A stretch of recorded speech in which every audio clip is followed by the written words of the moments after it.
Okay, so it's a pleasure to be back again in TIFA. And, I come every year around this time, I guess, to give this talk.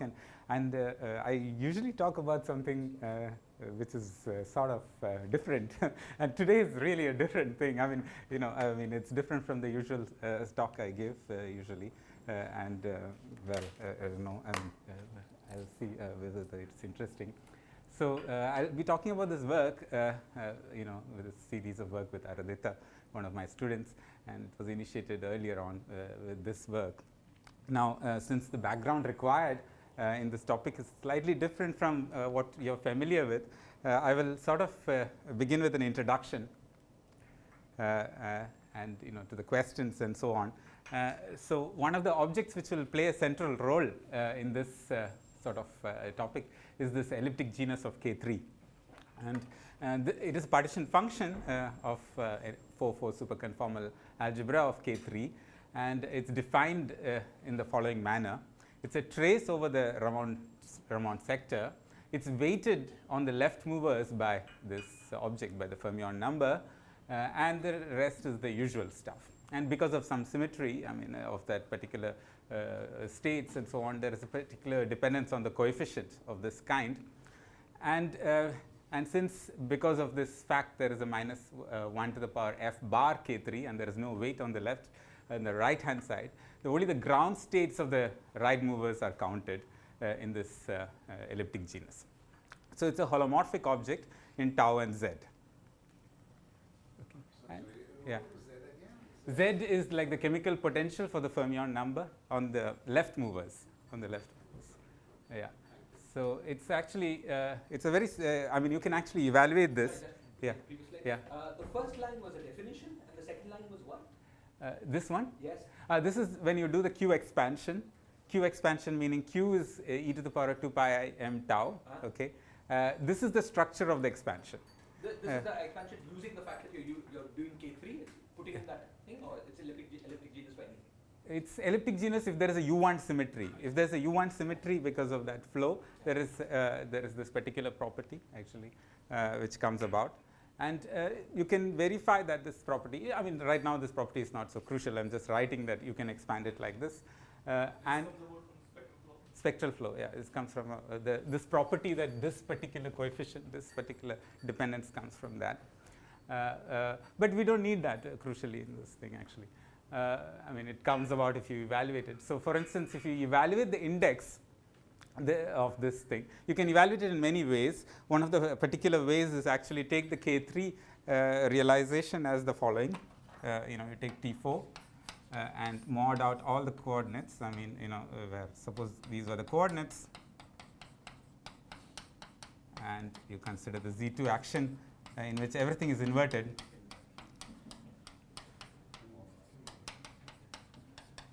And everything is inverted, and this is this answer for the elliptic genus. It's a very simple answer. Actually, you can just evaluate this trace over this orbifold, and you'll be getting this object.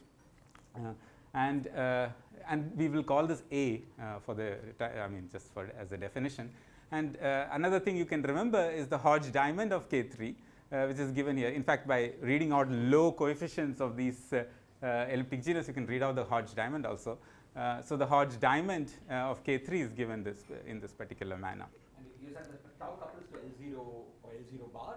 Yeah, tau couples to L0 and Z couples to the fermion number or the U1 of the SU2 charge of the K3. Yeah. So that's the thing.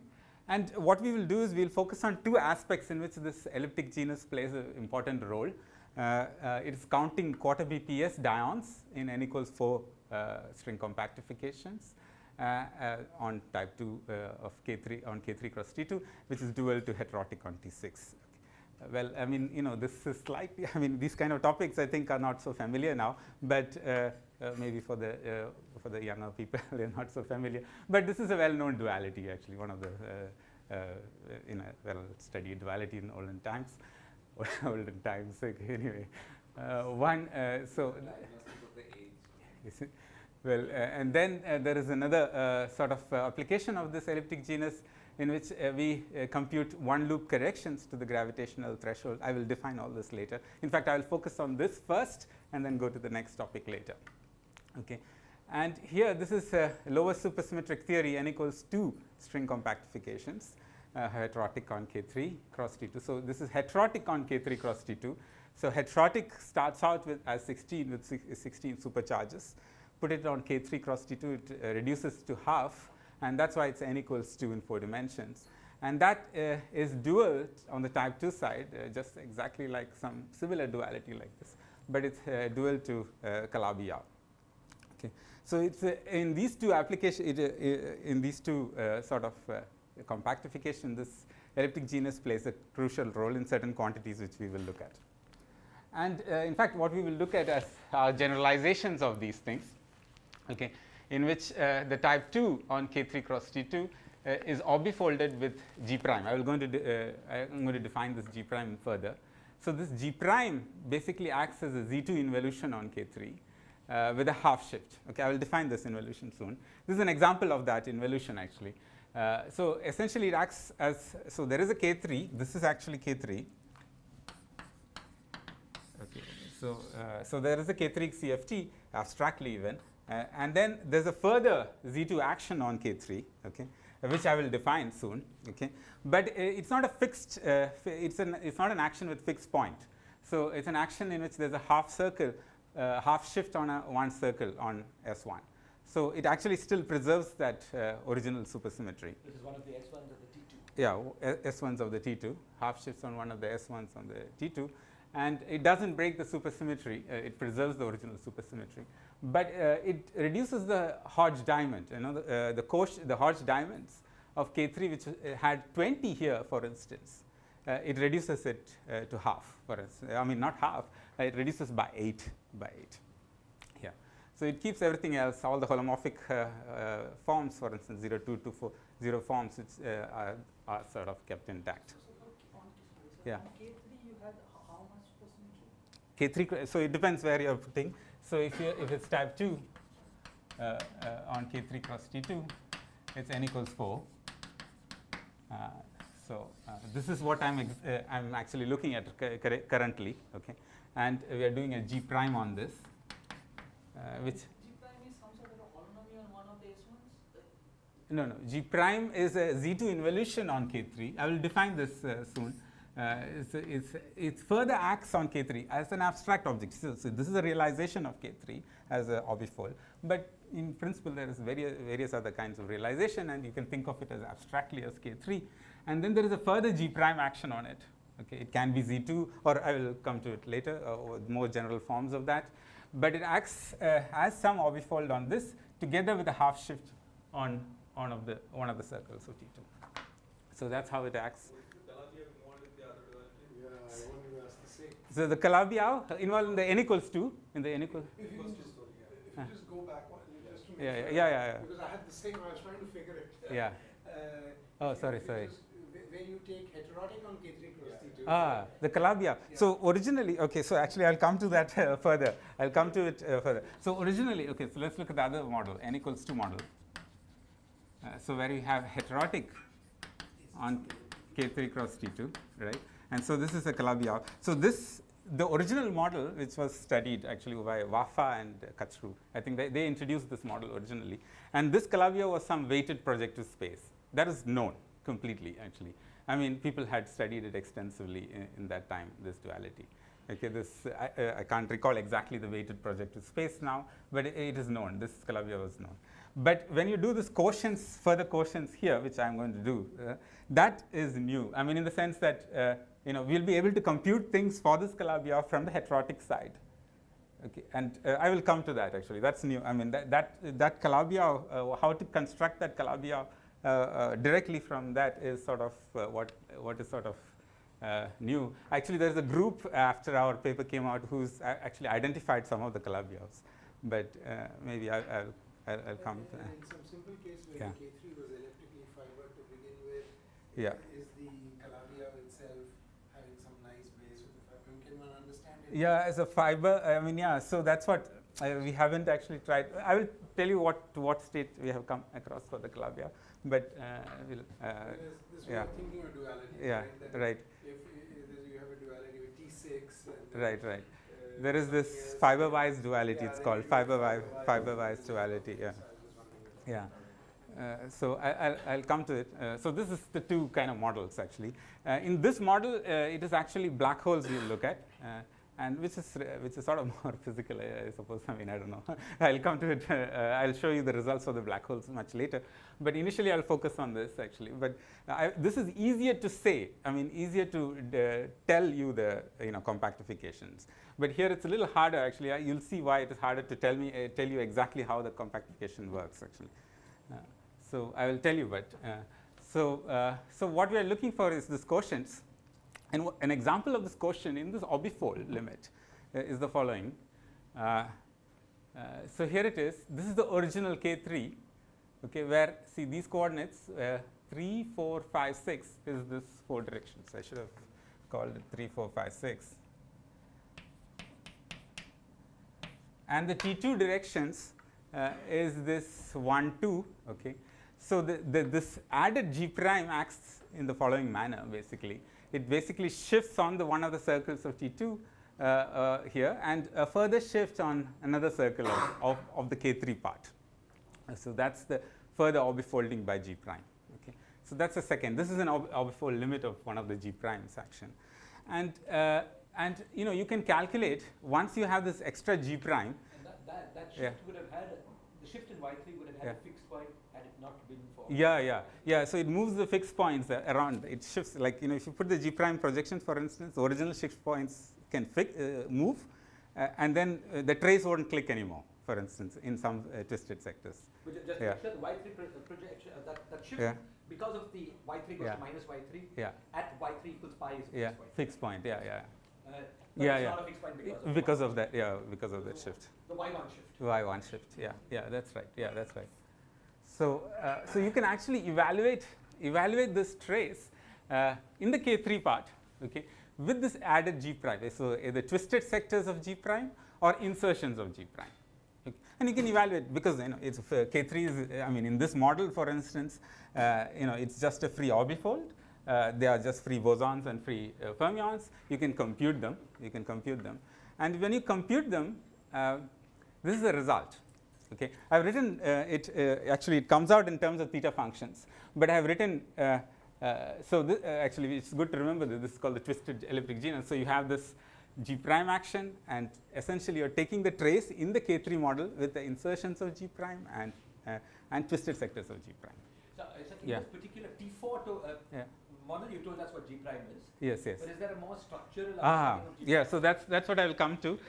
Not in all models actually, but there is a way to construct them. That's what I will come to actually. What is the RS? Which sorry? FRS. FRS is this R. R, because so here it is only in the Z2 action. It is just ones only. It's 1, 0 or 0, 1. That's all. But there will be more general, like a Zeren action and all, which we'll look at. So it will be the n times G to the power R. So it's FRS is R is the twisted sector. No, S. I'm just asking the two things is because there are two cycles that you want to twist on. 2 cycles. Yeah, On the world sheet torus. On the world sheet torus. Yes, on the world sheet torus. Yeah. Okay. So yeah. And then, in this free model, you can actually evaluate this. You can evaluate it. And I've written it in a more, slightly more obscure fashion, but actually it comes out when you do in terms of theta functions. But I've written it in some slightly different. So if you look at 0, 0, for instance, that is no insertions. Therefore, it has to be K3 itself. Okay, it has to be the original K3, and that's the A. But 8A, but because of the fact there is a 1 by n, that's reduced to half. No. But just to understand, there exists such a symmetry operation, G prime symmetry operation for every K3, not only this fixed. Yeah. So here you can realize it. But once you have the elliptic genus, you think you believe that there exists some symmetry operation. But that's not, it's not obvious. It's not clear. It's not clear. Yeah, there are no actions. I will come to all the more complicated, much more complicated, where you don't know, but you can construct these things. Okay, I'll tell you how to construct a general, and then we can come back to this question. The R symmetry SU2R, SU2 times SU2, yeah. So can not this Z2 not be thought of as some Z2 embedded in one of the R symmetries? no, well, it doesn't touch the R symmetry actually. It just, yeah. Presumably reduced, right? No, it is kept intact. The supersymmetry is kept intact. Yeah. So yeah, it's free action. Yeah, it is kept intact. So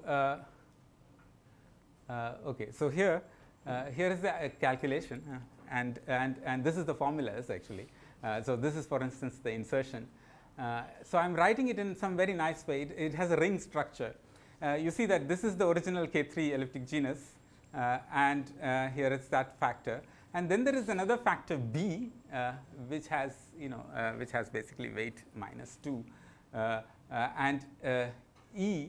So these are some modular forms of gamma 0 n actually. So they are constructed from derivatives of eta functions. I've written it in this way because there is a ring structure, because this ring structure keeps coming more and more often. So there is this this form, this kind of Jacobi form, which comes here, and then there are appropriate weight gamma 0 1 forms which come. You can see that you can come from here to here by modular transformation. Like 0 1 has to go to 1 0 by tau going to -1 tau, and you can show that works out. And then there is this shift here. So there is this nice structure which comes about when you calculate it. And then Yeah. tau z by itself Is invariant, yeah. Yeah. B tau z Yeah, that's what, yeah. So there is this structure, which is a very nice structure, which comes in more and more cases, as you see. So now, so where did it first occur, these kind of things? It occurred actually when when we sort of looked earlier on for black hole partition functions, and this twisted elliptic genera came there actually for various quotients of this kind. In fact, 3 has a very nice orbifold realizations. I'll come to more about the real explicit realization later. But 5 and 7 did not have actually. We just wrote them down by modular invariance and so on. And these are prime. Notice that these are prime. Okay. And the Hodge diamond of K3 actually systematically reduces in this form. Okay. There is a formula for that in terms of Number of 1-1 forms. 1-1 forms or 2 cycles or 2 cycles. Yeah, scalar structure. Yeah, 1-1. The fact that it's been reduced Yeah. is essentially, isn't it telling us that you are going to a particular locus in the modular space of the K3 where this K3 does have that symmetry? Yeah, Just exploring that particular It, locus. yeah, in fact, you can realize them like that, but as structure, as a elliptic genera, we can just take them as elliptic genera. So we have this 2K. So it sort of systematically reduces, and this was where we actually came across it first, and we constructed this. But let me tell you some history after that, actually. So this is the formulas for that. And these quotients, when you have these quotients, it was known that these quotients on the K3 side, in fact, let's look at the Z2 action.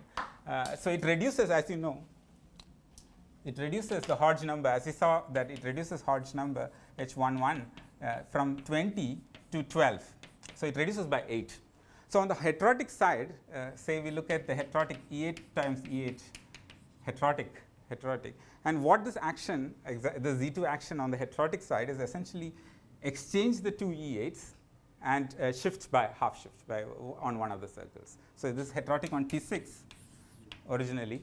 So you exchange the 2 E8s. So it doesn't touch supersymmetry. You see, it's only on the bosonic part of it. It exchanges the 2 E8s and shifts by half circle. Okay. So therefore, you see the rank reduces by 8, and H11 actually controls the rank. So it controls the number of U1, the cartan of the U1. So the rank here, for instance, reduces by 8, and that's what you see here. So more general. So all these quotients were constructed. Actually, these were the generalized heterotic n equals 4 dualities by these people, Chaudhary, Hockley, and Likin. So in fact, it was in that context we looked at it, and we looked at dyons and such theories, and that's how it was known. So these quotients were, for instance, known to exist, at least, if not explicitly constructed. Okay. You're Yeah. thinking of the manifold as this orbifold of K3, as this orbifold of K3. Okay, so these are called the CHL orbifolds, and it was known that these things existed, actually. So now, yeah. Sorry. K was this thing H11, which is 2K. 2K. Yeah, it's parameter. I mean, that's what parameterizes the orbifold in this case, at least for the prime. Okay. So then, and at that time, what we did was we constructed, quarter BPS dyons on these things. Actually, so these theories have n equals 4 supersymmetry, and they admit quarter BPS dyons, which are both electric and magnetic charges. They are in the large charge limits. They are black holes, and we were interested in writing down partition functions for that. And these twisted elliptic genera plays a role in that. I will come to that later, towards if I have time, towards the end of the talk, actually. I'll come to that later, and how we have done something with that. I will come to it later. So you were looking at for black holes on type 2 compactified on this orbifold. Orbifold, of K3. So there is n equals 4 supersymmetry. You have electric and magnetic charges, and there is an extremal black hole. So we are looking at dyons of that. So that part, maybe I don't know. It depends on how the interest is. I can actually move the things around. But right now, I have put the compactification this n equals 2 first, and then I have put the n equals 4 later. Just can you mention what the Z2 action, what Yeah. that Z2 action correspond to on the heterotic side? Yeah. So on the heterotic side, it's exchange of the two E8s and a shift on. General end for these things, I think, okay, I cannot recall them fully, but they group the gauge groups in a particular systematic way and move them with Z3 involutions and so on, for instance, for the Z3. So that's known, actually. For these things which Chaudhary, Hockney, and Likin constructed, it's known. And, so the heterotic constructions for these. Yeah. So it's basically taking those 16 oscillators. Yeah, and grouping them together and doing a Z3 motions in that, yeah. Yeah. Sure, you're going to say that, but this cycle shape that governs how they group. I will come to it. Yeah, I'll come to it soon, I think. Yeah. So,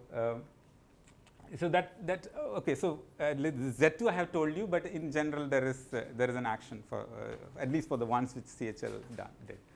Now what happened was when this Mathieu moonshine was discovered, right? In K3, when that particular symmetry, I will tell you what that symmetry is, and when that symmetry was discovered in K3, it actually, from that symmetry, you can actually construct a twining genera, which is basically the 0-1 sector, 0-1, for 26, generalize it to like 26 versions of these, okay, 26 different kind of quotients, okay. Different kinds of G primes. G primes, different kinds of G primes, yeah. There are 26 twining characters in all, and I'll tell you how the story works soon, actually. So when this Mathieu moonshine was discovered, there was these 26 of them, not just 2, 3, 5, and 7, which we had done earlier. And in fact, there is a way all these things which we constructed coincided exactly with some particular class, okay, which they had constructed. So how does that construction work? Okay, the 0-1. 26 is the number of Conjugacy classes of M24, actually. And here it is orbifolding that you are putting Zn. Yeah, each of them is Zn. Zn into the. Yeah, into that. So what is the connection with this Mathieu group M24? Now let's rewrite the elliptic. So I'll show you first how the M24 was discovered, and how do you get this G prime F01? Okay. So this was the elliptic genus. Okay. What you rewrite this ZK3 in terms of characters of the long and the short representations of n equals 4 superconformal. So this is the character. There is some formula. So this is the weight, and this is the SU2, so this is the massless representation, in fact, and this is the massive representation. These are the two characters, and you can rewrite this in this as a combination of these. How do you rewrite them? So this is the formula for rewriting them. So the ZK3, which is given in a compact form in this way, can be rewritten in this manner, okay, where these coefficients, so this is the short and this is the long, where these coefficients are basically traces of irreducible representations of M24. Okay. So, you look at irreducible representations of M24, bigger and bigger dimensions and so on, and these these numbers turn out to be irreducible representations of M24. Yeah. ZK3 here is The elliptic genus, the elliptic genus. So the original, this is not quotients yet, but I'm just telling you how the this moonshine symmetry was discovered. Okay. So they, yeah. This was a numerical coefficient. Yeah, sort of numeric. I mean, they just could write it. Only the elliptic genus they could write it like that. Actually, I don't know how they discovered it, but yeah, they just discovered it like that.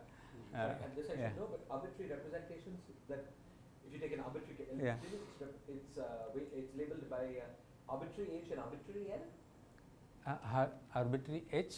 H and L.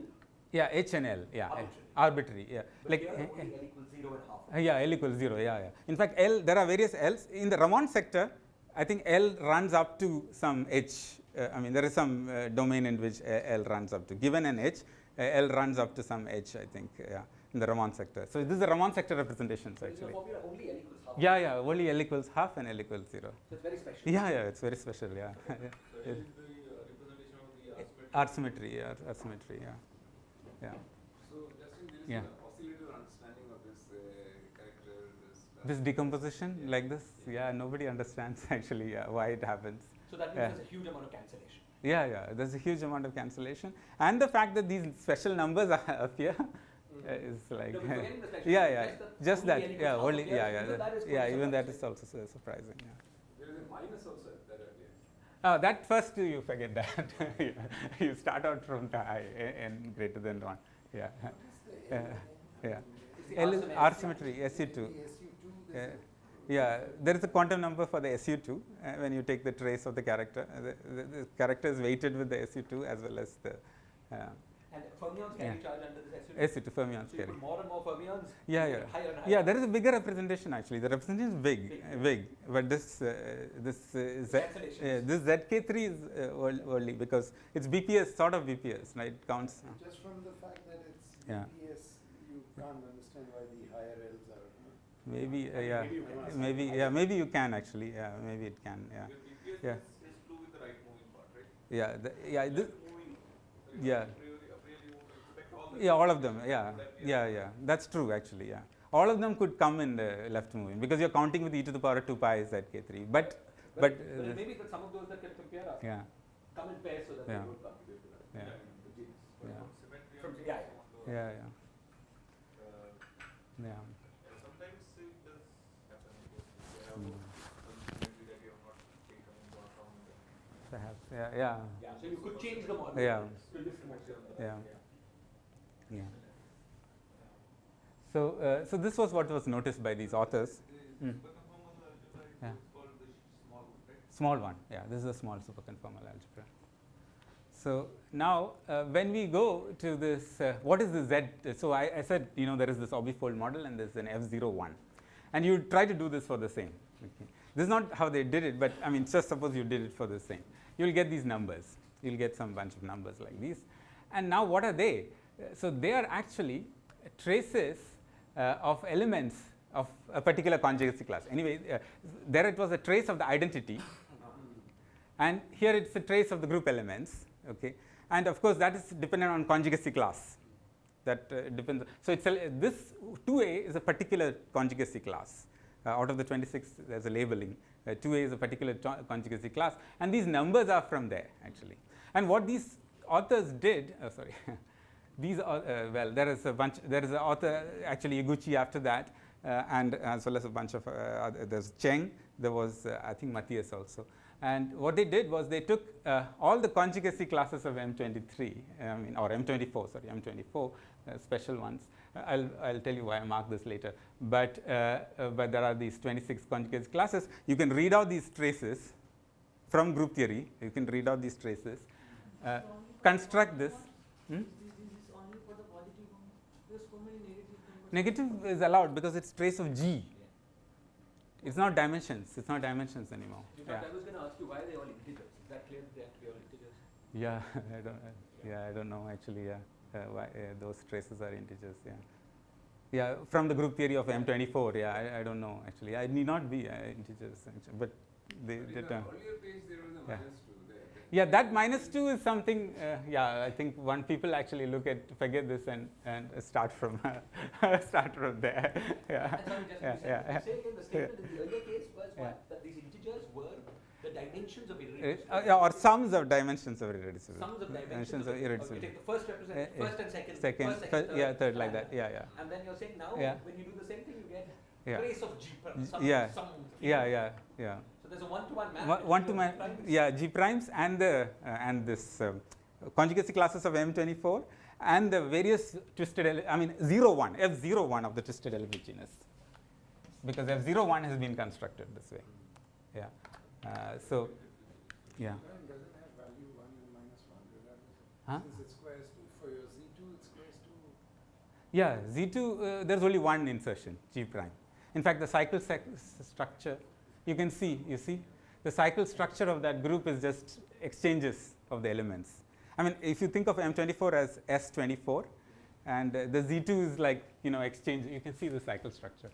It's just like exchanges of various elements, I think, pairwise exchanges. If 01 does not change, what does it do to the numbers? So what they did was they constructed F01. So let me come to the other ones later. So F01 they constructed by this manner. Yeah. F01 goes to F10. So the numbers is Yeah. like sort of rearranging. Yeah. So F01 they construct. It is quite remarkable in the sense that they got these numbers from the M24 tables, right? From the tables which is available in the literature. They wrote this down and then they guessed the form, right? I mean, they guessed the full tau z dependence after that. Okay, I mean, of course you can do it if you're because the reason you can do it is that it has the special structures. See these structures, it comes like A plus linear combination of B. So and then you have to find that gamma 0 n form and fix it actually. So yeah. On the K3 side, we've got these 26 G primes. 26 G which prime. are 26 like symmetries you could. Yeah, we could obfuscate What does this map to in this M24 model? Each G prime maps to what? Each Does it map to a symmetry of this M24? Well, it's a conjugacy class. So why does it map? Because I mean, these coefficients which you feed inside to construct the F01. Sorry, I thought you were computing trace of something. Yeah, What trace is that something? this G prime. Yeah. The G prime is a elements. So you have there like so many elements in M24. I mean, so you take those elements and take traces over the. Take a particular element and take a trace. But which element? Yeah. So, but this will organize automatically into conjugacy classes. Thank you. Right. Now These numbers will automatically arrange You're into saying it's conjugacy. traces of elements Yeah. which only care about the conjugacy. Yeah, only care about the And there conjugacy are only classes. 26 in equal Yeah, conjugacy these classes. classes. Yeah. So any discrete group element. Yeah. What group? What sorry. What is there What? a symmetry group of M24? What is G prime? So, well, G prime. Okay. So for instance, here it is. So if so, for instance, in M24, if you think about the M24 group. is a discrete group. It's a group. It's group. And let's think about M24. It has 10 to the 8 elements. Okay, 10 to the 8. Now I understand. Now it is a discrete group. Yeah. It's a discrete group. And has only 26 conjugacy. Yeah, it is 26. Yeah, 26 conjugacy. It is 10 to the 8 elements. In fact, this conjugacy class is like this. See, it's exchange, pairwise exchange. If you think about them as symmetric, in a symmetric group, it's just pairwise exchanges of various elements as organized there. If you go to the most Yeah. symmetric point in the modulus Space. K3, Yeah. the discrete group that acts there is Yeah. M23 or something, right? M23. Actually, yeah. So yeah, that's why I shaded these things. But yeah, but that's more. Yeah, in the sense the full M24 never realized actually in terms of really a symmetry thing. It's yeah. The M23 is what is realized completely in terms of some at one point in terms of some sigma model and so on. Yeah. But you look at the full symmetry of the elliptic genus, it's Yeah. like the union of the symmetry of every point. Everything. And that's that has this M24. Yeah, that has this M24. Just Yeah, I don't know, yeah. this cycle representation of this. Yeah. I mean, this M24 is a discrete. It's a discrete of group. elements with some huge number of elements. Yeah, huge number of And now, So suppose you just label them as 1, 2, 3, 4, 5 like that, and then you think of the S24, but it's not. S24 is bigger, I suppose. I mean, it's bigger than M24. But then this cycle, this conjugacy class is basically like, in S24, for instance, you know that you can organize the conjugacy classes as cycles. Yes. Cycles, and this is the cycle structure. Those are the cycles are S. Yeah, but it's the same for M24. I mean, yeah, it's a subgroup of S24. Yeah. So you started with some number of orbifolds, Right. Yeah, that we discovered by somehow. Somehow. And now, then the idea was that by thinking about the embedding into M24, you discovered in fact more such generalizations of that. Yeah. Okay. But And I was already was asked, yeah. do all of them correspond to at least some symmetries of K3 at particular points? Yeah, people, at least the M23 subgroups, the shaded ones, for instance, they are supposed to be there, and people have realized them as some quotient. Yeah. Okay. Yeah. In any case, I mean, otherwise, how do you just from the properties of the moonshine or whatever, you now guess the answer? One guess for the elliptic. F01. Okay. But once you have for F01, you can use modular transformations To generate everything. But you have to be a little bit more creative. I mean, so in fact, but if it is composite order, if the order of the group is composite, then that when it's divided, it's this modular transformations just move into the. So you have to do something more. It's the answer for what? It's an answer for this these elliptic genera. Yes. Yeah, that's. Answer for what question? What question? Yeah. So the question. So if there is a quotient like this, twining genera. No, but since there's no point where it's a symmetry, it's not. You're not overfolding a partition function by that. Yeah. So you're doing something else, right? So what is the answer for that? But I thought at least for some of the numbers there are. Than your original number. Yeah. They did correspond to symmetry points. In the K3. For some of them, there is symmetry. But you've got this whole structure, and I hear from Mathieu, you know that M23 is the largest. There's no point in this moduli space where there is a larger symmetry than M23. Yeah. So at any given point, you can only twist by at most M20. Yeah, actually, we restrict ourselves to only M23. You restrict yourself. Okay. Yeah. I think of you sitting and working at that very point. And then, so we restrict ourselves only to M23. Okay. But in principle, there is this But whole. in your 26 or whatever classes, there are some which don't lie. Yeah. It cannot be realized as some kind of geometric sort of action. Yeah, and certainly. then Shiraz's point would be what do they mean? Yeah, but I mean, there's an answer, but it's not so clear with the question. Yeah. At all. Yeah. So the correspondence between this M23 cycle shape and the K3 orbifold action is that corresponding to each cycle shape, there is a locus in the K3 moduli space where each point in that admits an action of this Z. This Zn action. Yeah. So where is the M23 itself acting in the K3 moduli space? Yeah. I thought the correspondence was a bit more complicated. Yeah, M23. But I mean, I thought the M23 is realized as automorphisms of the sigma model. Of the sigma model, yeah. Of the sigma model. Yeah. But, which is. that implies this. Zn action on a sublocus of the K3 moduli space. Yeah. So how is it acting on this moment? That's okay. One has to see the literature. Not acting geometry. There's a 24-dimensional lattice. Corresponding to Yeah. And M23, I think, arises out of the lattice. Of the lattice. Preserves some kind of linear form. But is there a point in that lattice space that is symmetric under this M23? I guess that's what I also thought. Certainly, okay. So maybe I should say certainly these ones which we construct, there are actually there are. The small ones. Yeah, the small ones are there. Okay, but you even showed us, right? You showed us what.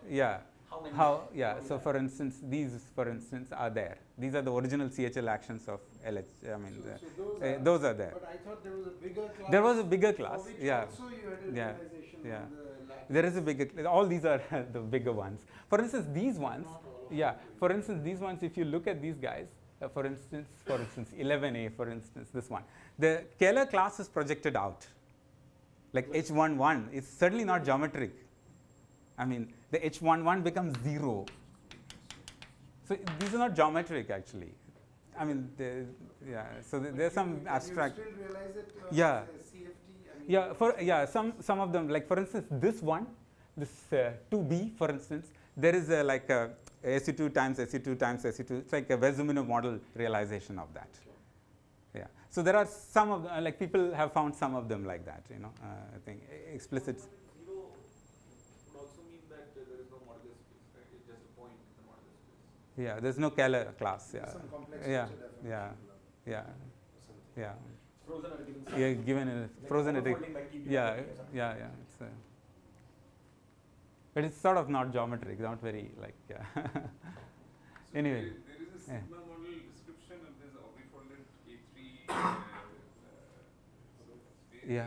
spaces, which splits into short strings and long strings, like it happens for orbitation orbifolds. Is that?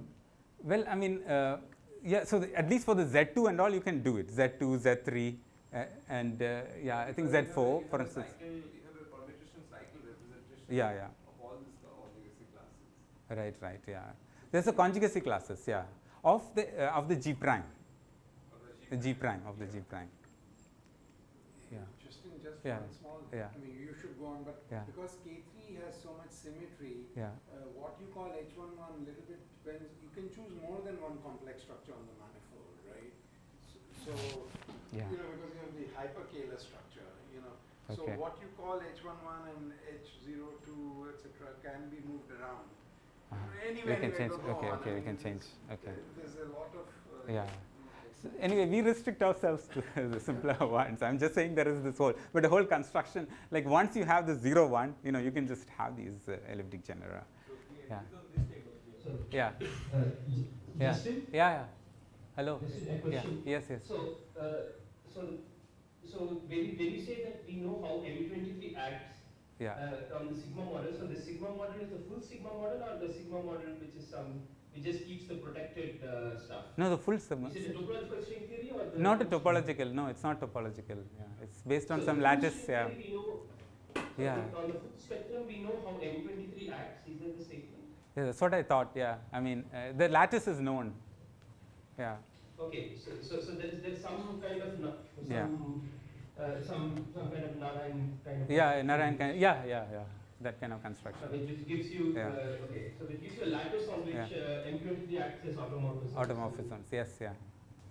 Okay. In fact, the heterotic on T6 will We'll have is the very easy to yeah. understand. heterotic on T6. The lattice. Yeah. Which are Yeah. compactified ones, and plus So is there Wasn't that how the moonshine was first? Yeah. discovered on heterotic? Yeah. That was how it was discovered. Yeah. so is there even a lattice on which M24 acts naturally? I do not know. No, I M24. don't think so. I don't think so. Okay.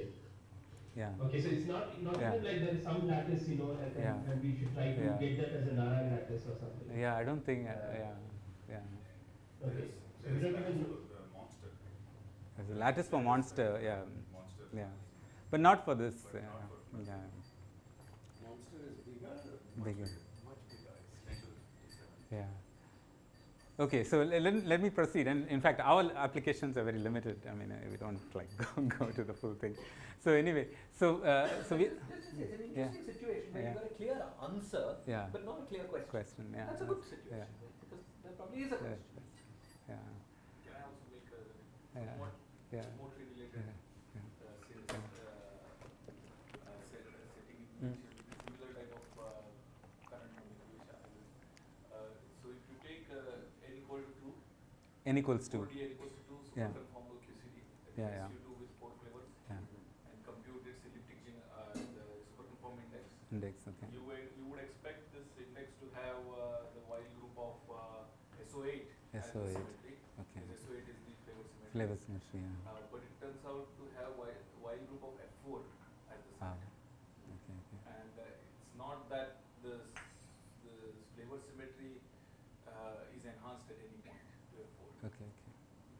would have been the first expectation. But from superconformal representation theory, you can argue that as you move in the conform manifold, it never is the case that something comes down and becomes a flavor of F4. So it's not that with the self-goal point there is something. Yeah. But maybe at the level of discrete symmetry. Symmetry. Yeah. So what we did was, okay, given the F01, of course, it's a technical exercise to construct all the other sectors. Okay. Actually, By acting with modular transformations, essentially with that. The Yeah. other sectors don't have a corresponding direct interpretation in the No, there is. I think these people use that. There is this. I don't know clearly, but these people use that actually. In 2000, we use the pedestrian methods because they did this, but they never wrote down explicit formulas. And when we put our paper out, for instance, Mathieu mentioned to us saying that, yeah, we did this. It's in there some Mathematica file, like we had to go to the auxiliary Mathematica file and see there is a recipe, but we have just used pedestrian methods and constructed. In fact, we have a table in which the form it is written in terms of this. You remember. Let's keep that structure in mind. Something like A plus some beta. Yeah, this has a gamma 0 n form and times B. So each of these we have found for all the sectors actually. So just to Yeah. clarify, Mathieu et al. Have guessed the answer by looking at Representation. Yeah. And you're going to reproduce it by implicit calculation. Yeah. Once you have F01, you just do modular transformations. But F01 Yeah. also you obtain from Yeah, F01 you take from what they have given, and then it's consistent, right? I mean, from there you use modular transformation. You just have to be careful when there is subcycles in the modular transformation and so on. But is there a Direct group? derivation of F01 from sigma model? No. Other than the ones which we have, like Z2 and all, which we, like Z2, Z3 also is there. Z3 is also there. Yeah. Because you can represent. Yeah. Because those are symmetries of the Yeah, orbifold. Yeah, of the orbifold. Yeah. So the elements that are in M24 but not in M23, Yeah. can they be realized as some elements of some small zn which acts geometrically where one understands? The elements of M23, Yeah. all the M23. No, the ones outside. Outside, yeah, there is some of them which can be, which people, like abstract CFT, like SU2 Weis-Zimmermann models, and then some questions of that. Yeah, there's some of them which can be. Yeah. Sorry, and then all the group elements, when you raise them to sufficiently large power, come to 1? Come to 1. Yeah, come to 1. Yeah, that is part of the cycle structure. You can see from that it happens like that. So for instance, so these out of these classes, these green ones are the original CHL ones, and we will actually just confine ourselves to a very small group like that. Now this is the general structure which I wrote down. So there is this number A, and then there are these modular forms, and a list of all these modular forms for this particular thing is given in our paper. We have just found all of these things by. So now we can, once we have this twisted elliptic genera, we can explore its role in either the dyons or in this one. So actually, it's time up. What I can, it depends on you guys. I know I can keep going, but it's quite long actually. I can do this dyons directly or this whatever. I mean, it depends on you actually. You have to go. You have to go at 2:30 and make that lunch before. Lunch so that's what you have to keep in mind. Okay. Anyway, I will go through the compactification because I think compactifications of these kind are not very familiar first. This kind is not familiar with people, and I can just introduce it, and then I can come back to the black hole actually. So let's look at this heterotic E8 cross C8 on K3 cross T2 by Zn. So, but let's look at the K3 cross T2 itself. Okay, so it's a well-studied one. Kachru and Waffa had actually started studying this on the earlier days of n equals 2 string duality. But this compactification, you have to understand how it's done actually a little bit. So to preserve supersymmetry, if you look at the Dilatino, I think if people who know supergravity or if you are familiar, if you look at the Dilatino variations, and if you want the Dilatino to vanish, okay, and you have this manifold, the Calabi-Yau or K3 in the heterotic side, you have to turn on, I mean, because there is a trace R wedge R because of the geometry, like K3 has this particular thing turned on, you have to turn on some instant on or something in the SU2 and embed that such that this is balanced. So this comes about from, it's called embedding the spin connection into the gauge connection. I think if people, I don't think the new, the new generation might know this. I've also become old now. So this is the sort of, I think at that time it was very popular that you have to embed the spin connection into the gauge connection to actually realize the, to preserve the supersymmetry. You can open Green-Schwarz-Witten and check it. I mean, if you just want to recall the Dilettino variation and the Bianchi identity implies this, actually. So you have to do this actually. So that means, so actually to see, let us see this more from the CFT point of view, because that's what we are going to do. Okay. So what we do is look at the right moving sector, okay, which is supersymmetric, okay, and the left moving sector is where the E8s sit, and that has these fermions, 16 fermions. And then we break the, how to do this in the CFT language. So we break the one of the E8s, which is a 16 it's the 8 lattice into SO4 and SO16. So this is the D2 lattice, and this is the D6 lattice. Okay. So we break it, and then couple that D2 lattice fermions, that is this lambdas, okay, into the spin connections. So BA is the spin connection. Okay. This is the CFT. Huh? D. Oh, sorry, SO12. Huh. SO12. So you split it like that. So there is a way of coupling this bosons to the fermions. So therefore, actually the K3, if you think about it, you would think K3, okay. So there is a heterotic, which is E8 times E8, this is part of it. And here there is bosons, right? And here the fermions. So it looks like the K3 itself is somewhat odd in the sense that half of it seems to be just bosons, and here there is bosons and fermions when you think about the compactification. But when you do this coupling, okay, there is both sides become supersymmetric actually of the K3. So that's what happens when you do this. Sorry. Yeah. So you're starting on the heterotic side. Yeah. So here is the SO16. Yeah. Lattice. Yes. Right? Yeah. Yeah, SO16, which is one of the E8s, one of the E8 lattice. You break it to SO2, SO4 times SO16, E8 lattice, right? So it's E8 cross E8 lattice. Okay, right. You take one of the E8s. Okay. You take one of the E8s. Okay. Break it down. So there's a D2 lattice and a D6 lattice. You take the 4 fermions of the D2 lattice. Okay, and couple it to the spin connection of K3.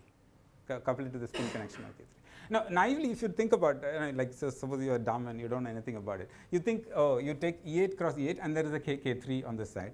Here, the K3 seems to have only bosons, right? I mean, somehow there is that no pairing here, okay? While on the left, on the right side, the K3 has both X's and the size, and they are paired. And naively, you would think that's what is happening. But because of this coupling of the spin connection to the the gauge connection. So the fermions from the E8 play the role of the fermions of the K3 on the left side. Okay, so that's called, in that time literature, it's called a D2 K3. It's called a D2 K3. At that time, it was called that. So so actually, this is the CFT. So there is a D2 K3, which is a 6,6 CFT. There's a D6 CFT, okay, which is there, and this is the E8 CFT, and then the T2. So this is the internal CFT. Okay. This is C, central charge. C, central charge, which is 6 for the K3. I mean, this side is certainly clear, but this, when you take the 4 fermions of the D2 lattice and couple it to the bosons, that becomes a 6,6.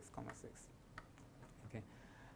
So then the action of G prime is essentially this action. The Zn action acts on this particular part of the CFT, okay, together with the 1 by shift on the T2. So this is actually the generalization of the compactification. And what we can do, and in fact one can study this compactification, this is what we studied in a number of papers, that it preserves n equals 2 supersymmetry. It has this unbroken group, and in fact in this case it reduces the number of hypers. I mean, you can see again the Hodge number H11 cancelling, and in this case actually it reduces the number of hypers in the theory, because it's n equals 2, there are hypers and vectors, and it reduces the number of hypers. And you might think if people know the compactification literature, when people studied K3 cross T2 originally, you can lift this thing to 6 dimensions, and the number of hypers and vectors are fixed by anomaly cancellations, because when you lift this to 6 dimension, it's a chiral theory, and the number of hypers and vectors are fixed by anomaly cancellation. But in this case, you cannot, because of this 1 by n shift, and that's how the hypers keep reducing actually. Yeah, so this are some features of the compactification, and the original one was studied by these people, and what we have is this class of generalizations of this compactifications, a class of generalization of the duality.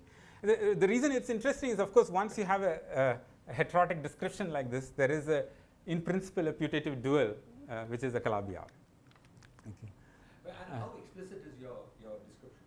Like this K3 one? on which you've turned on a gauge field. Gauge field, yeah. I mean, can you do calculations with that? Yeah. So for the Z2, of course, we actually do it explicitly. Z2, Z3 and all, we actually do it explicitly, actually. But what we show is that there are certain quantities which we can compute. Which how, roughly how do you do the computation? Well, okay, so in the sense that so there is some, I mean, suppose we want to calculate certain things called, some coefficients of certain higher derivative terms, or some structure like that. Or, okay, maybe a simpler version, spectrum. So we can do the computation by just this geometric description of this H11 getting reduced, and so on. And you take the multiplier, you put it on that, and then compute the spectrum and see what it is. Yeah, that's one way of doing it actually. And of course we, I didn't understand something very basic, which is I understand the original CFT you would start with on the K3 side, and I should know this, but now when you embed the spin connection in the gauge connection, what exactly do on the world sheet? The world sheet, that's the coupling you turned on. Yeah, this I didn't fully understand. So this is the coupling. This is like a fermion del X. This is the right side, and this is the spin connection of the K3. Okay. So lambda are from the D on the E8 lattice. Yeah. And you couple that to del bar. I see. Yeah, del bar, and this also has bosons because this is the spin connection of K3. It's an interacting. It becomes interacting. So it's actually. a non-trivial, non-trivial theory which flows in the infrared to some CFT, And then how do you calculate in that non-trivial? Because one is interested in supersymmetric quantities. There is, you can compute them. Half of the F term kind of a thing? Or This is from the kinetic term. Covariant derivative, we have a gauge field part. Yeah. Gauge field on the word sheet, when you that comes from a connection on K3. Gets the del bar. Yeah, so that is if it is fully supersymmetric, right? If it is fully supersymmetric, that happens. Like both bosons and fermions are supersymmetric. So this is how you realize it. You couple it like that. The word sheet, the gauge field is what? Sorry, just to you have a extra. So you have some gauge best. What do you have? No. On the world sheet, you just have fermions, lambdas. Normally, I would have just started with some. Let's say the K3 is at some toroidal point. Yeah. Then you have the fermions for the E8 cross E8. And you suppose you don't turn this coupling on. Yeah. Then the fermions are just hanging around. That's just free fermions, and this is a weird K3. I mean, one side is there. But once you turn this on, that I understand. That's what you do. Yeah, that's what you do. Then it's some highly non-trivial. But compute. So, but if you are interested in some quantities, which we are going to show, for instance, right? So that number depends on like elliptic genera only. Certain elliptic genus. That's what we will show. So it depends on in fact, we can relate those computations to twisted elliptic genera of K3. So that's what we do. And that you compute in the theory without this coupling. That the twisted elliptic genera. So we actually relate all those computations to twisted elliptic genera. So what is the amount of supersymmetry on the word sheet? For this particular thing, it's 4 only. 4. So we start with 0,1. It looks like it is non-supersymmetric, but once you turn on this coupling, 4. Then you can use 4 methods. So so of course this theory is supposedly dual, and it's dual to some Calabi-Yau, and of course you can, and the idea is to find more properties of this Calabi-Yau, and we compute corrections, gravitational corrections, and that contains the information of the Calabi-Yau. And in fact, this is a particular correction we compute actually. This is a topological term. This is the graviphoton, okay, in this theory. N equals 2 has a graviphoton.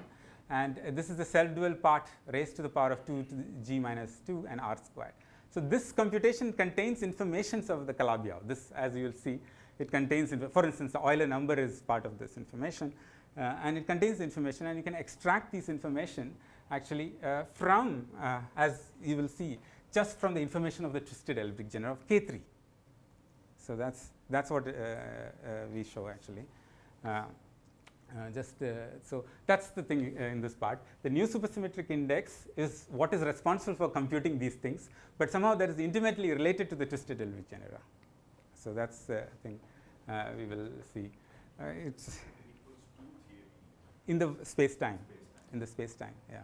And this new supersymmetric index computes. Yeah, it is a. Unknown. Yeah. All these corrections. It's a basic input for any of these threshold corrections or these supersymmetric quantities is something called the new supersymmetric index, which is this. It doesn't have Z or anything. I will describe it. But somehow, if you calculate this, you will see from the systematic way, you can prove that it is actually what we need is only the twisted elliptic genera. Sorry, when you say new supersymmetric index, you don't mean this original? No. It's a different quantity. Which you have not introduced. Here it is. Yeah. So this is the quantity. Sorry. Let me see. Okay. Yeah. How is it? Yeah. So this is different. There is no Z dependence. No Z. Yeah. There's no Z dependence.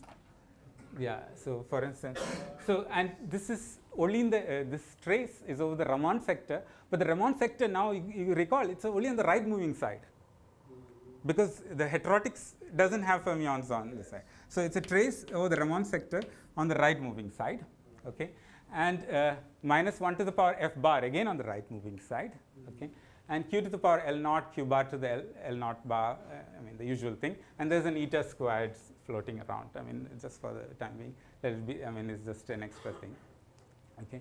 So it's a different quantity. There's no Z dependence. And it's completely in the internal CFT. So therefore, it has to be on the E8 cross E8 together with that K3 cross T2. I mean, it has to be completely in that internal CFT, this quantity. So usually the loop corrections are computed in N equals 4 models, for example, by computing helicity trace. So this is analogous to that for the N equals 2 models. N equals 2 models. Yeah. So Justin, sorry, just so I keep track of things. This index per se will not be related to the M24, etc. No, but what we will show is that if you do this orbifold on K3, the orbifold. So now you do the same orbifold on K3, and we will show that this index is actually the input for calculating this index is actually the twisted elliptic genera. Okay. Huh? Derivative, you want to bring F now? Which F? The F appears in the F bar. F bar is downstairs also. Yeah. In fact, what we will do is we will just straight away just compute this directly. This F is also both T2 and K3 together, the T2 and K3. So we will just compute it directly, and the traces overtaken. See, you can see it's taken over the complete internal CFT, and on the left, on the right side with the 9. That means without the 4 extra, the non-compact direction.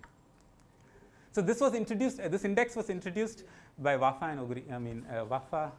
Yeah, I think it's called the Waffa index or something. I think at that time. But I think okay, I will tell you actually. So it certainly looks like a different quantity from the you're computing this index for which CFT? For instance, this. Okay, so let's see. So we have E8 cross E8, K3, and T2. Okay. And on this side, of course, there is only the K3 and T2, and the T2. So this is the internal CFT. Okay. So for instance, this one C is equal to 9, because I guess there is 4 plus 2 dimensions. So that's 6 into 3 by 2, 9. So here it is 22 actually, 22. But this CFT is that coupled CFT with the spin connection embedded into the gauge connection. Okay. And the quotient is done also actually. And you tell us how you do the calculation. Yeah. I mean, I will I can outline it actually. We have of course done orbifolds and all first, got some intuition, and then we have an abstract argument for the general result. Okay. So the internal CFT is this particular thing, which I said there is the D2K3, that coupled one, the D6, 0, okay, which is the D6 which was just hanging around, one E8 which was untouched, okay, and the T2 and the T2 CFT. And this is orbifolded with 1 by n shifts. Now, when you calculate, so I have just written the answer actually. So when you calculate, for instance, I can explain the parts actually. So the T2 part, so there, you recall there was one eta squared sitting outside, and sorry, yeah. I'm not so much interested in the details. It's just how do you calculate in this highly interacting theory? What is the what is the trick you use to be able to calculate? So for instance, when you do this when you do the trace, okay, when you do just go ahead and abstractly do the trace over this conformal field theory, then what essentially left, everything else is simple. You see the D6, this part is simple. This is just the E8. This is the E8. This one is what you would think. Yes. Yeah. But then when you just look at the definitions of those parts which come about in the trace, it is this object like phi RS, phi NS plus or that. And the definitions, when you just look at the definitions of that exactly becomes the elliptic genus definitions. Now, how did it happen that a quantity computed in a highly interacting theory? Yeah. Sorry. So this phi RS is also something computed in the same theory? In this theory, and it will be written abstractly like a trace. But then you look at the trace. What is the definition of the trace? It just lands up into that twisted elliptic genera, actually. So yeah. So you are computing in this interacting theory, and then you will have some trace over D2K3, some q to the power L0, q to the L0. Then you look at the definition, what is coming, where is the F, where is this, and then you compare it with your elliptic genus definition of K3. You see what I mean? Yeah. In one case you are computing in the interacting D2K3, yeah, which is a C is equal to 6, 6 CFT. Yeah. Yeah. And it's the usual, the K3, yeah. So we checked it with some orbifold models. We checked it with all the orbifolds we have. And Is there whatever your understanding that if you take down your interaction, now, each insertion... K3 is originally interacting theory. It is an interacting theory. No. Yeah. You can work, let's suppose you worked at the orbifold point, yeah. So it's a totally trivial Yeah. But now, after you turn on that Yeah, we can do it, yeah. In the orbifold limit, we can do it actually. Because this coupling thing is realized in a very nice way. It's realized as some shift of the. So it's free. It's a free. It continues to be free. That's just twist. Yeah. The lambda del. Yeah. Why is that? Yeah, because in the orbifold limit somehow it is a shift of the E8 lattice. I don't have the precise description. It must be because the spin connection itself is concentrated at like a delta. Yeah. Because it's basically basically a flat manifold except for the overfold. So this must be like a delta function. Delta function flux which just gives some Arnav bonus. Yeah. It's some kind of shift actually in the Z2 limit. Yeah. I didn't realize Yeah. Okay, so then Yeah. at that point you can literally compute it. Yeah, that's how we did it first actually. Okay. So we did it at like Z2, Z3 and all, and there was this pattern actually. Yeah. So there was this pattern. So that's the way. So you go through the computation, you get the structure. In fact, look at this. This one is the torus. This one is the origin. This E8 part, which was untouched, because this is the partition function of the boson. This is the oscillators. This is the momenta lattice of the E8. That's the E4 Eisenstein series, and exactly going through that computation. So this part is the torus, and you can see the structure of the torus. So this is the momentum of the torus. And you can see that the shifts, G insertions, and the twisted sectors coming out. And so yeah. These formulas all have some oscillator understanding. Yeah, this one. These are the previous. So in the orbifold limit of K3. Of course, it's some kind of oscillator. But then, in order to get the geometric K3, you have to use the blowing up modes and all this stuff. Right. Even then, it has some oscillator understanding. No. Okay. So this is Okay, for instance, the way we calculate was in some orbifold limits. Yeah. Okay, and then one thinks, I mean, one believes that it doesn't change because this is a supersymmetric protected. Yeah, it's a protected quantities. Yeah. So it's protected under Yeah. the Addition of these. Yeah, when you change it actually. That well. Yeah, I mean, in fact, okay, the way we checked once was, we checked once actually. So what we did was, in one of the papers, what we did was we just used a Z2 realization and computed it. Then we used a Z4 realization and computed this G prime, which was the original Z2. Meaning it's a different, it's the same G prime action, but K3 was realized differently as a Z4 orbifold. So it's like Yeah, another, yeah. Yeah, so we tested it that way actually, yeah. Yeah. When you don't do any orbifold, Yeah. then this D2K3 doesn't do anything. Yeah, it is just there. It's hanging No, around. I Yeah. mean, there is no gauge field. Yeah, there's no gauge. I mean, no. D2K3 always has. There is even in K3 to make it supersymmetric, you have to couple it. You have to couple it actually. If it's a flat, Yeah, because that's the way supersymmetry is realized. But K3 is Yeah. an orbifold of a flat. Yeah. And that orbifold Yeah. is fixed point. Yeah. It's orbifold of light in the orbifold limit also. Yeah, K3 is smooth. but you K3 can is smooth except on this orbifold. orbifold. This is Yeah. special orbifold point. Yeah, you can realize K3. One of the ways you do this calculation, I think Moore and Harvey did it first for original K3 cross T2. The way they did it was just take K3 as T4 by Z2, and of course then this coupling is realized by some kind of shifts. Actually, yeah. Okay, it's becoming yeah.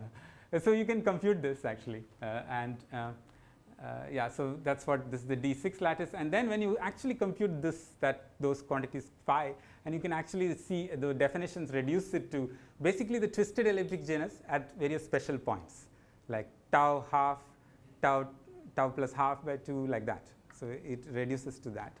And then if you go ahead, and this is the new supersymmetric index.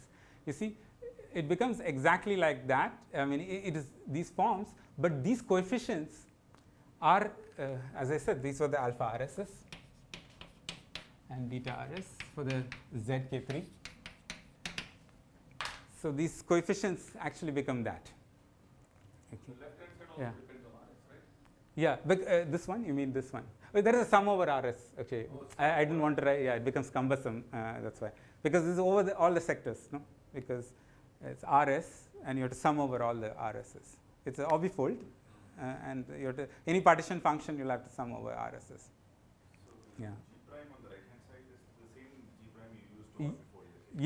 Yeah. This is the general formula actually. Yeah, of course we got it experimentally. We did the Z2, Z4. Then we checked if it is same in different cases and so on. This holds for all 26 conjugacy classes. So Well, I mean, we checked it for a few cases, and this is a general pattern actually. Yeah, general pattern actually. Yeah, So this is a But- prediction for gravitational couplings. of yeah. particular gravitational Yeah. So that's what. Yeah. On particular compactifications of Yeah, heterotic on K3, and then it predicts the Calabi-Yau. If you compute Gopakumar-Rafa invariance, there is a structure to Gopakumar-Rafa invariance, and that it obeys that structure, which is what we check actually once for all the orbifolds. orbifolds is that the number of gauge fields is fewer and fewer. No, this in heterotic hypers get reduced. Hypers. Hypers, number of hypers get reduced. Yeah, vectors in the other one, n equals 4 versions actually. Yeah. So for any G prime, there is an oscillator understanding of this partition function? No, any G prime, no, I guess not. Only for certain things like orbifold, there is a realization of this actually. Yeah. So the calculation Yeah. for some G prime and a conjecture for the others, roughly speaking. Roughly speaking, yeah, and but we check it because of this. Once you compute these gravitational thresholds and everything, there are lots of consistency checks. I mean, it has to I'll show you. It has to fit in some class, and that everything there has to be integral. Certain things have to be integral coefficients and everything. And I'm pretty sure. yeah, well, yeah, From your moonshine Yeah. table, yeah, it seems that any G prime yeah. could be Yeah. characterized as a permutation cycle, Huh. as a product of. But yeah, this is a cycle in the M23 or 24 elements. Like But like that did not translate to the Yeah, sigma model. they didn't translate to the sigma model. Yeah. Yeah. For instance, the Z2 was some half shift, for instance, in one of the directions of K3.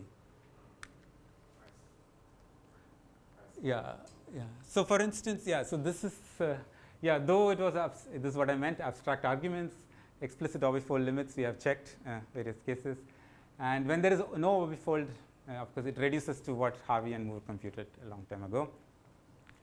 And using this, maybe I can go quickly. Basically, this serves as an input for many things, like the number of hypers minus number of vectors, which we can check by just counting the number of H11s and so on. That also we checked from this input.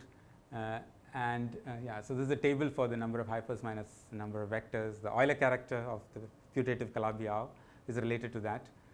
And in fact, there is a particular that f to the power 2g minus 2 and r squared computation, which we do. Here, so that computation, essentially after a lot of going through the algebra of Antonius, Gava, Nara, and Taylor, it reduces to this particular integral actually for computing that coefficient. So let me just again recall. So this is the coefficient which was identified with the genus G partition function of the topological. And this is what has the interpretation of Gopakumar-Vafa invariant. Like you expand this in some way, and you can extract out integers which are supposedly some wrapping numbers of something on the Calabi-Yau. So it actually has the geometry of the Calabi-Yau sort of information, and that's why we compute them to see whether this thing is okay. And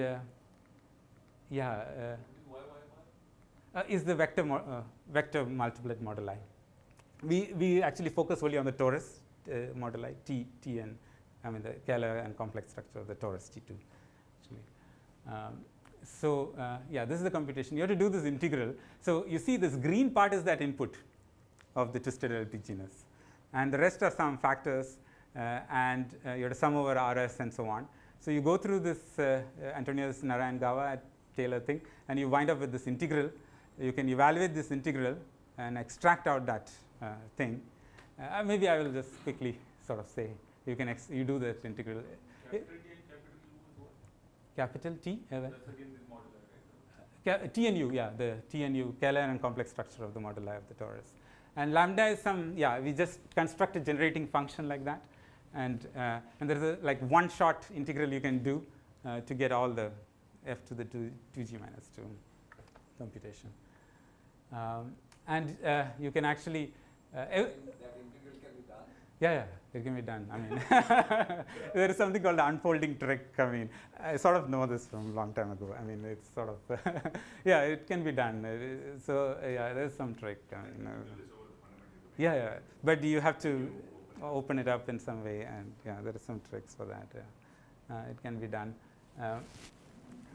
So then after doing that, and you can see that the information is being fed in through this, and we do the integral. There's a method actually. There's a way, and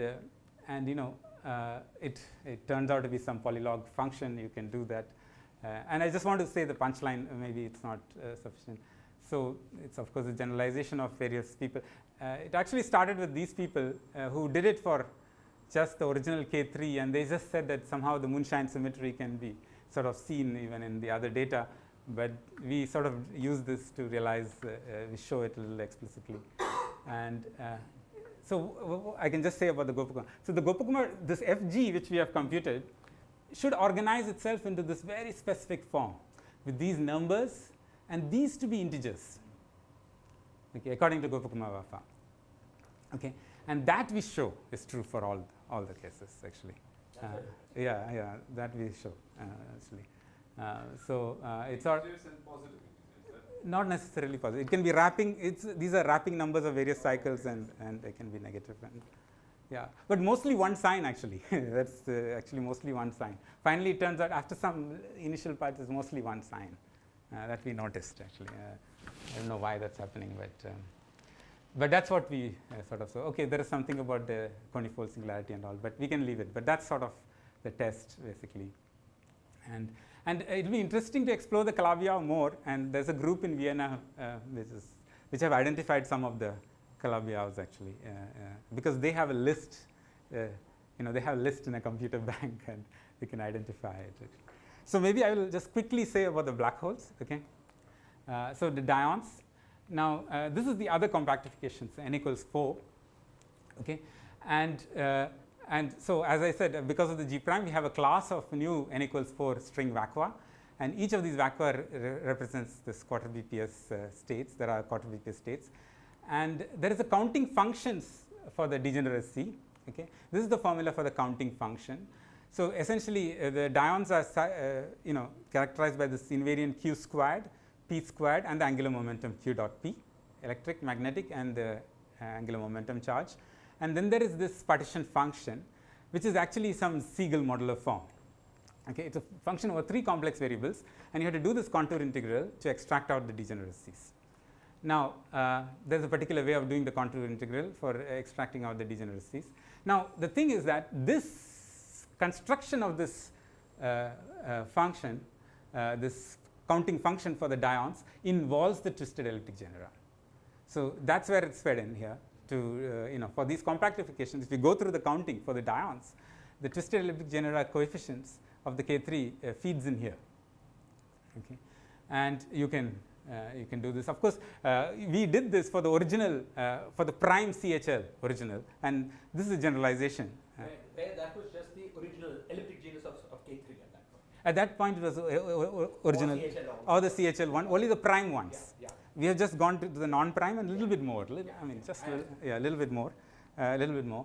But when we did all that, actually, okay, so this is the definition of the Siegel modular form, and this is the weight which you extract out from the elliptic genus.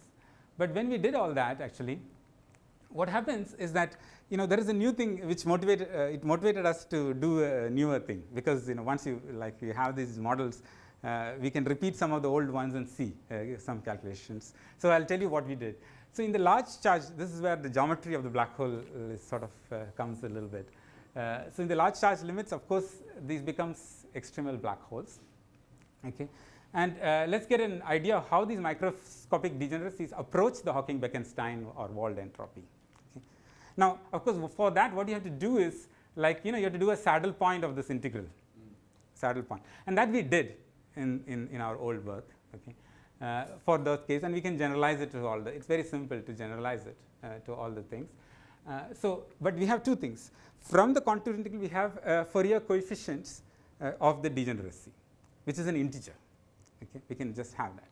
We can just use Mathematica and go to low enough charge and extract out those coefficients, and then we can also do the saddle point. Okay, and compare against. Okay. See when they start. Yeah, when they start. Yeah, when they deviate, and see what are the terms corresponding to.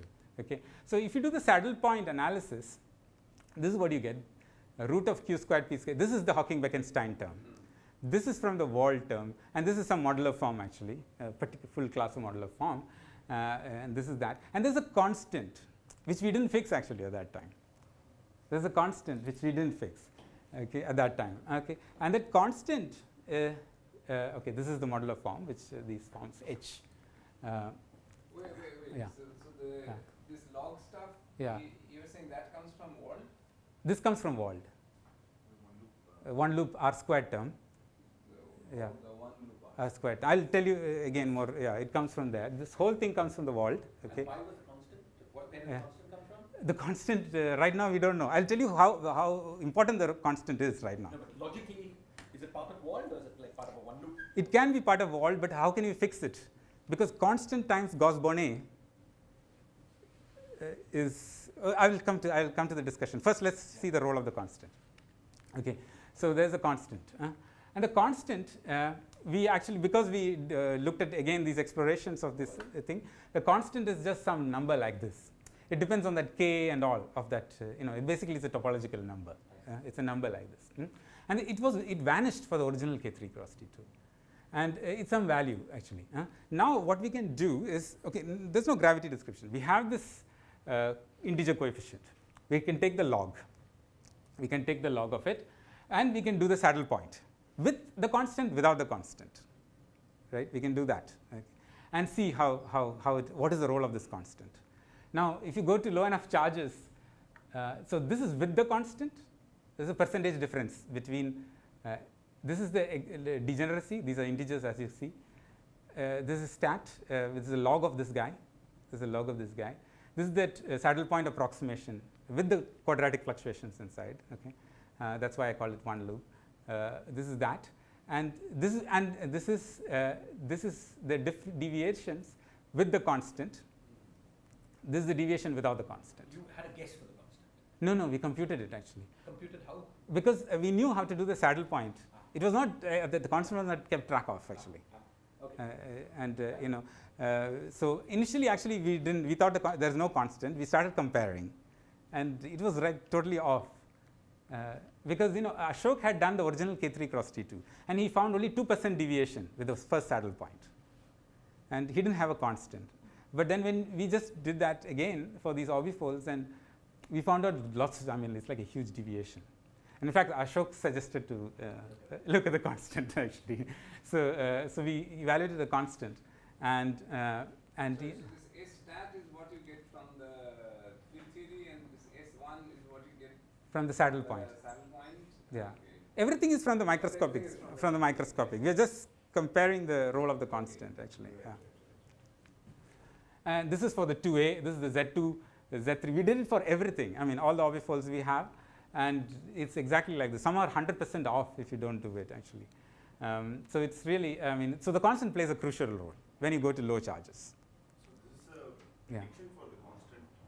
If one were to compute the constant from gravity, yeah, it's a prediction actually. But how to compute it, gravity side, because as I said, what's the implication of this constant, right? Because as I said, this one is from Hawking-Bekenstein. This is from the one loop, the R squared term, and this constant, if it comes, so this is what I'm writing. This thing in the Gauss-Bonnet, which is exactly that form of that same modular form, plus a constant, but the constant cannot be fixed, because Gauss-Bonnet is a total derivative. If there is a constant in Gauss-Bonnet, you cannot fix it from a string amplitude calculation. You cannot fix it actually.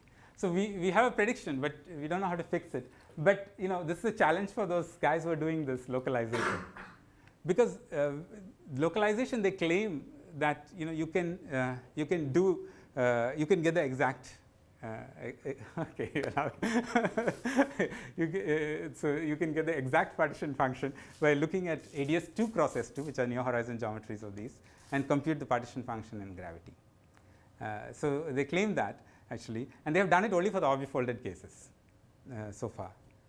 But this constant is very crucial actually to get it right at low charges. So they don't get the constant. That's what you're saying? Well, they haven't tried, but but it's a prediction actually. It's just like the numbers, it's a prediction for them. So there is something about the maybe I'll just stop. There's a positivity conjecture. Ashok had made some positive conjecture for these coefficients because of which is true for all these orbifolds which we have done. But there is some violations of something outside these class which we have found. We don't understand it yet actually. There is some compactification outside this class. It's some toroidal ones actually, and there it doesn't. This conjecture is not true. He knows about it. We have exchanged a lot of emails, but we haven't figured out the reason why it is violated actually. So maybe I'll stop this thing. Thank you. Any further questions? ICDS?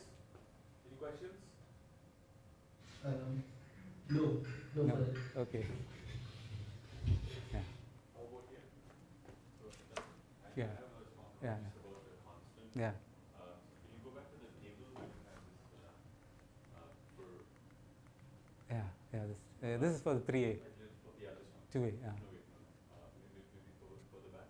Further back. This is a definition. Table with the eta, the products. Eta. Yeah. This is just that one loop correction part. Yeah. So what I wanted to just sort of mention was that the first class Yeah. of we had seen eta products like that Yeah. in some work that we had done. Uh-huh. Okay. In fact, like the constants that you were referring to, Yeah. in the context of superconformal SQCD theory, we found those precise those numbers. These constants. This Yeah, C1 and localization calculation. oh, okay. Maybe it is there. We weren't thinking about Okay. gravity or anything like that. Okay. But I'm just saying that Okay. it would be nice to see what those numbers